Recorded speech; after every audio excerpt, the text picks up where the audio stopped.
আসসালামু আলাইকুম। আজকে ভারতের একটি জনপ্রিয় হালুয়া তৈরি করে দেখাবো। এই হালুয়াটির নাম মোহনথাল হালুয়া। আপনারা যদি এই শবে বরাতে ডিফারেন্ট কিছু তৈরি করতে চান তাহলে এই হালুয়াটা তৈরি করতে পারেন। এটা নর্মাল হালুয়া যেটা আমরা খাই সেটার চেয়ে একটু ডিফারেন্ট টেস্ট, কিন্তু খেতে অসাধারণ। আশা করছি এই রেসিপিটি আপনাদের খুব ভালো লাগবে। আমার রেসিপিগুলো যদি ভালো লেগে থাকে তাহলে অবশ্যই আমার চ্যানেলটি সাবস্ক্রাইব করে যাবেন, আর যারা ফেসবুক থেকে দেখছেন তারা অবশ্যই আমার পেজটি ফলো করে যাবেন। একটি কড়াইতে আমি প্রথমে হাফ কাপ পরিমাণ গাওয়া ঘি দিয়ে দেব।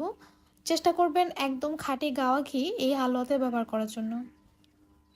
চুলার আঁচটা জ্বালিয়ে দেব, আর যখন ঘিটা একটু গরম হয়ে আসবে ঠিক তখন আমি এখানে দিয়ে দেব বুটের ডালের বেসন। এই হালুয়ার জন্য অবশ্যই বুটের ডালের বেসনটাই প্রয়োজন। নর্মাল যে বেসনটা পাওয়া যায় সেই বেসনটা দিয়ে কিন্তু এই হালুয়াটা খেতে ভালো লাগবে না। চুলার আঁচটা মিডিয়ামের চাইতেও একটু কমে রেখে এই বেসনটাকে ভেজে নেব যতক্ষণ না পর্যন্ত বেসন থেকে সম্পূর্ণ ঘিটা ছেড়ে দেয় আর এটা একটু লিকুইডে হয়ে আসে। এই কাজটা একটু ধৈর্য সহকারে আস্তে আস্তে করতে হবে। আপনারা যদি তাড়াহুড়ো করে চুলার জালটা বাড়িয়ে এই কাজটা করেন সেক্ষেত্রে বেসনটা পুড়ে যাবে এবং হালুয়ার টেস্টটা একদম নষ্ট হয়ে যাবে। আপনারা দেখতেই পারছেন বেসন থেকে কিন্তু অলরেডি ঘিটা ছেড়ে দিচ্ছে। এ পর্যায়ে আমি অ্যাড করব হাফ চা চামচ পরিমাণ এলাচ গুঁড়া।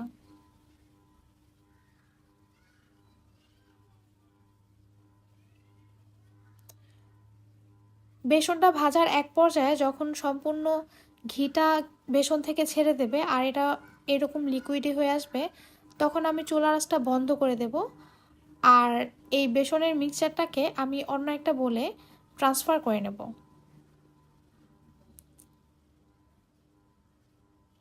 বেসনের এই মিক্সচারটা বোলের মধ্যে ট্রান্সফার করার পর আমি এটাকে আরেকটু নেড়ে চেড়ে ঠান্ডা করে নেব।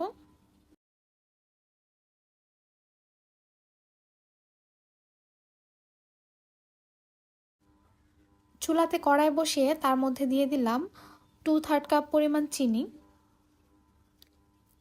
এখন অ্যাড করব সামান্য পরিমাণে পানি। চিনিটা একটু গলে বলক ওঠা শুরু করবে তখন এটাকে নেড়ে চেড়ে আমি একটা ক্যারামেল তৈরি করে নেব।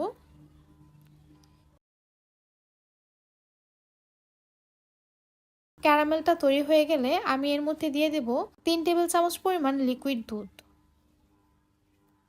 লিকুইড দুধ দেওয়ার পর এটাকে ভালো করে নেড়ে চেড়ে দুধের সাথে মিশিয়ে নেব।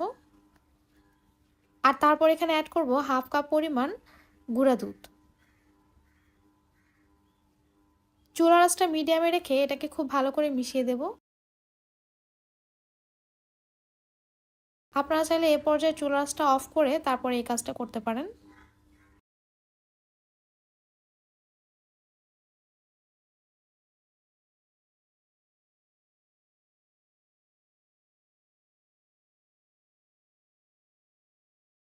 এখন এই ক্যারামেলের মিক্সচারের মধ্যে আমি বেসনে যে মিক্সচারটা রেডি করে রেখেছিলাম সেটা দিয়ে দিলাম।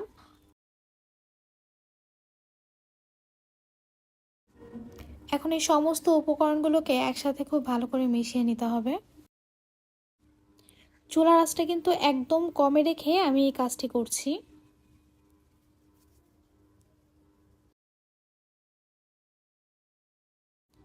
সমস্ত উপকরণ মেশানো হয়ে গেলে আমি একটা বাটিতে এই হালুয়াটা সেট করে নেব। যে বাটিতে আমি হালুয়াটা সেট করব সেই বাটিটা আমি একটু ডেকোরেশন করে নিচ্ছি। আপনারা আপনাদের মন মতো এটাকে ডেকোরেট করে নিতে পারেন।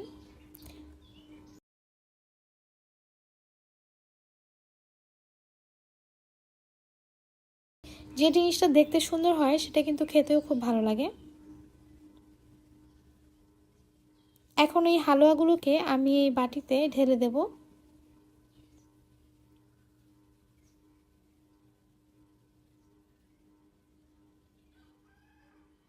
স্প্যাচুলা দিয়ে আমি এভাবে করে পুরো বাটিতে এই হালুয়াটা সেট করে নেব।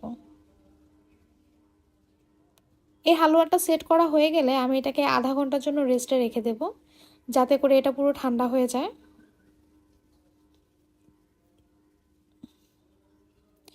আধা ঘন্টা পর আমি এখন এই হালুয়াটাকে বাটি থেকে নামিয়ে সার্ভ করে নেব। দেখতেই পারছেন এই হালুয়াটা দেখতে কতটা সুন্দর হয়েছে আর খেতেও কিন্তু সুস্বাদু ছিল। আশা করছি রেসিপিটি আপনাদের খুব ভালো লেগেছে। আর আমার রেসিপিগুলো কেমন লাগে সেটা কিন্তু অবশ্যই আমাকে কমেন্ট করে জানাবেন, এবং ভিডিওটি ভালো লেগে থাকলে অবশ্যই একটি লাইক দিয়ে যাবেন। আজ এই পর্যন্তই, আবারও চলে আসবো নতুন কোনো রেসিপি নিয়ে। ততক্ষণ পর্যন্ত সবাই খুব ভালো থাকবেন। আল্লাহ হাফেজ।